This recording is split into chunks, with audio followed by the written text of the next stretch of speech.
تیسری شرط سمجھنے سے پہلے اس بات کو جاننا ضروری ہے کہ آج جتنی کمپنیاں اس وقت قائم ہیں ان میں سے اکثر کمپنیاں ایسی ہیں کہ ان کا بنیادی کاروبار تو حرام نہیں ہے، مثلا ٹیکسٹائل کمپنیاں، آٹو موبائل کمپنیاں، لیکن شاید ہی کوئی کمپنی ایسی ہوگی جو کسی نہ کسی طرح سودی کاروبار میں ملوث نہ ہو۔ یہ کمپنیاں دو طریقے سے سودی کاروبار میں ملوث ہوتی ہیں۔ پہلا طریقہ یہ ہے کہ یہ کمپنیاں فنڈ بڑھانے کے لیے بینک سے سود پر قرضہ لیتی ہیں اور اس قرض سے اپنا کام چلاتی ہیں۔ دوسرا طریقہ یہ ہے کہ کمپنی کے پاس جو زائد اور سرپلس رقم ہوتی ہے وہ سودی اکاؤنٹ میں رکھواتی ہیں اور اس پر وہ بینک سے سود حاصل کرتی ہیں۔ وہ سود بھی ان کی آمدنی کا ایک حصہ ہوتا ہے۔ لہٰذا اگر کوئی شخص یہ چاہے کہ میں ایسی کمپنی کے شیئرز خریدوں جو کسی بھی طریقے سے کسی سودی کاروبار میں ملوث نہ ہو تو یہ بہت مشکل ہے۔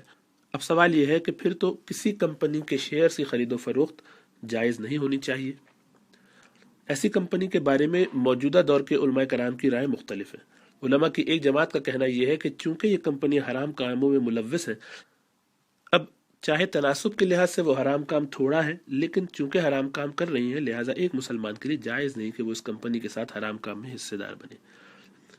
اس لیے کہ جب اس نے شیئر خرید لیا تو وہ اس کاروبار میں شریک ہو گیا، اور کاروبار کا ایک شریک دوسرے شریک کا وکیل اور ایجنٹ ہے۔ اب گویا شیئر ہولڈر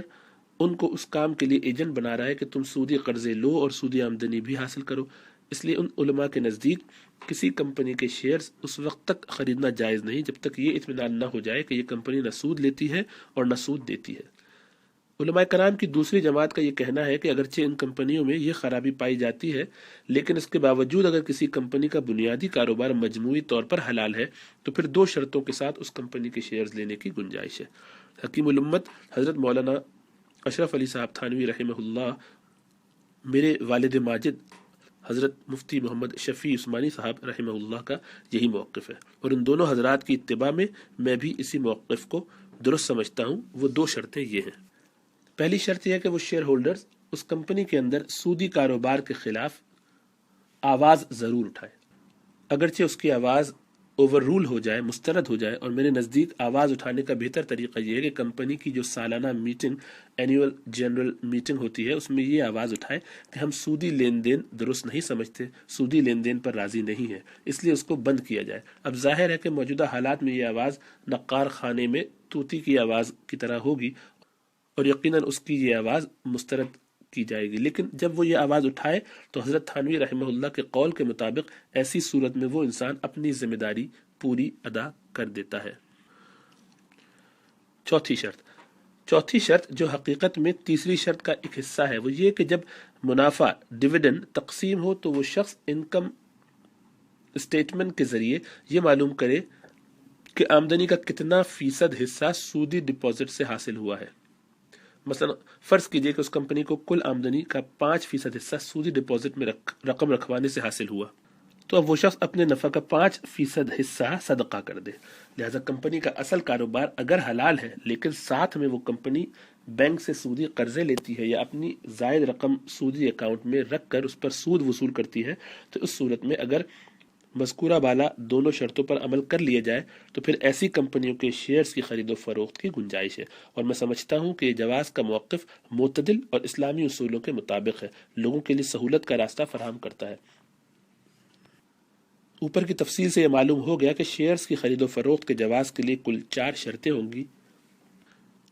پہلی، اصل کاروبار حلال ہو۔ دوسری، اس کمپنی کے کچھ منجمد اثاثے یعنی فکسڈ ایسٹس وجود میں آ چکے ہوں، رقم صرف نقد کی شکل میں نہ ہو۔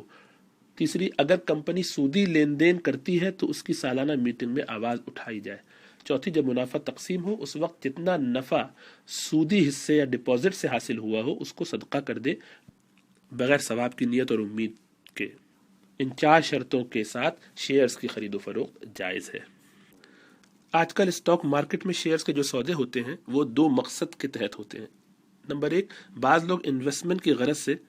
شیئرز خریدتے ہیں۔ ان کا مقصد یہ ہوتا ہے کہ ہم شیئرز خرید کر کسی کمپنی کے حصے دار بن جائیں اور پھر گھر بیٹھے ان کا سالانہ منافع حاصل کریں۔ اس کی تفصیل تو اوپر بیان کر دی گئی کہ ایسے لوگوں کے لیے 4 شرطوں کے ساتھ شیئرز خریدنا جائز ہے۔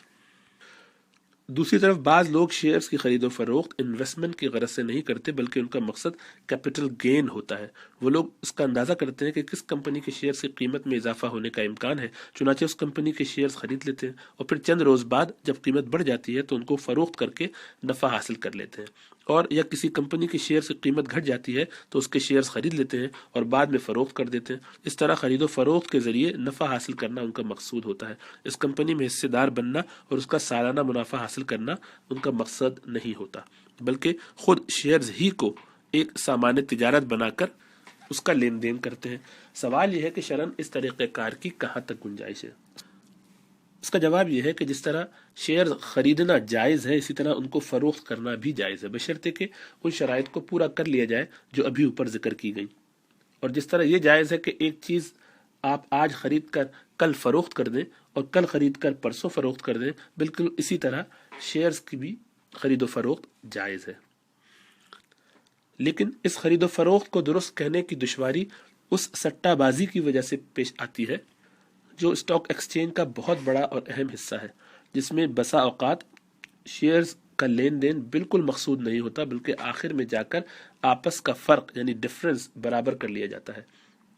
اور شیئرز پر نہ تو قبضہ ہوتا ہے کہ ڈیلیوری ہو اور نہ ہی قبضہ پیش نظر ہوتا ہے۔ لہٰذا جہاں یہ صورت ہو کہ قبضہ بالکل نہ ہو اور شیئرز کا نہ لینا مقصود ہو اور نہ دینا مقصود ہو، بلکہ اصل مقصد یہ ہو کہ اس طرح سٹہ بازی کر کے آپس کے ڈفرنس کو برابر کر لیا جائے، تو یہ صورت بالکل حرام ہے اور شریعت میں اس کی کوئی گنجائش نہیں۔ دوسرا سوال یہ پیدا ہوتا ہے کہ بعض اوقات ایک شخص شیئرز خرید لیتا ہے لیکن ابھی تک اس شیئرز پر قبضہ اور ڈیلیوری نہیں ہوتی، اس سے پہلے وہ ان شیئرز کو آگے فروخت کر دیتا ہے۔ مثلا ایک کمپنی کے شیئرز آج بازار میں سبسکرائب ہوئے لیکن ابھی اس کے شیئرز کی اجرا کا عمل مکمل نہیں ہوتا کہ اس سے پہلے ہی ان شیئرز پر دسیوں سودے ہو چکے ہوتے ہیں، اس لیے کہ عام طور پر شیئرز کی خریداری کے بعد حاضر سودوں میں بھی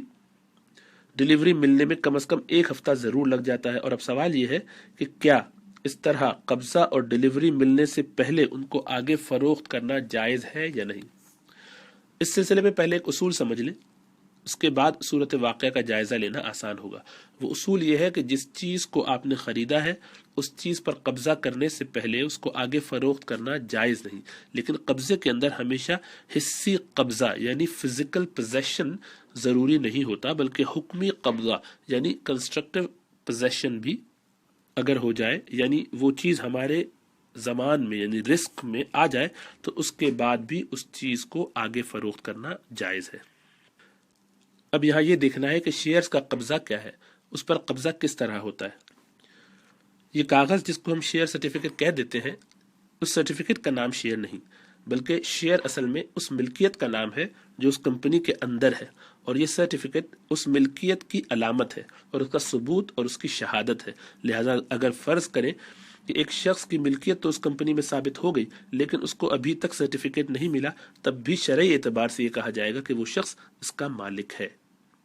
اس کو ایک مثال کے ذریعے سمجھیے، مثلا آپ نے ایک کار خریدی، وہ کار آپ کے پاس آ گئی، لیکن جس شخص سے آپ نے کار خریدی ہے وہ کار اب تک اس کے نام پر رجسٹرڈ ہے، رجسٹریشن تبدیل نہیں کرائی۔ اب چونکہ آپ کا قبضہ اس کار پر ہو چکا ہے، اس لیے صرف آپ کے نام پر رجسٹرڈ نہ ہونے کی وجہ سے یہ نہیں کہا جائے گا کہ آپ کا قبضہ مکمل نہیں ہوا۔ اس طرح شیئر سرٹیفکیٹ ایسے ہی ہیں جیسے رجسٹرڈ کار۔ اب سوال یہ ہے کہ کمپنی کا وہ اصل حصہ جس کی یہ شیئر نمائندگی کر رہا ہے وہ اس کی ملکیت میں آ گیا یا نہیں۔ اب ظاہر ہے کہ وہ حصہ ایسا نہیں کہ وہ شخص کمپنی میں جا کر اپنا حصہ وصول کر لے اور اس پر قبضہ کر لے، ایسا کرنا تو ممکن ہی نہیں۔ لہٰذا